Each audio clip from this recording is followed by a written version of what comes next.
Sa iba pang mga balita, lalahok na ang Philippine National Police at Philippine Coast Guard sa taunang balikatan exercises.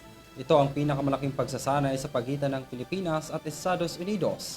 Ito ngayon ang detalye ng balita sa aking report. Nakatakdang ganapin sa Lunes ang opening ceremony ng 39th Balikatan Exercises 2024 ng isa sa pinakamalaking pagsasanay ng taon na pamumunuan ng Armed Forces of the Philippines o AFP.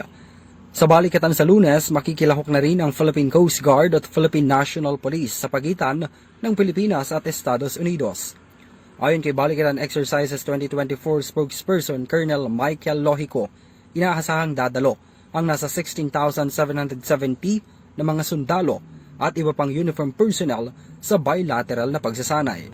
Bukod pa rito ang bilang ng mga tauhan ng PNP at PCG na kasama rin sa naturang military exercises. Gayon din ang mga bansang Australia, France at iba pang bansa. Ilan sa mga kabilang sa pagsasanay ang group sail kung saan makikiisa ang PCG. Sa pahayag ng PCG, 4 na 44-meter roll o meter multi-role response vessel ang ide-deploy ng ahensya habang 2 naman ang malalaking patrol vessels.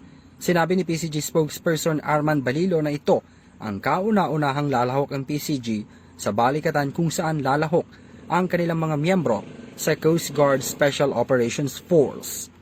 Para sa EuroTV News, ako si Henry V. Nicolas sumasaludo sa bawat Pilipino.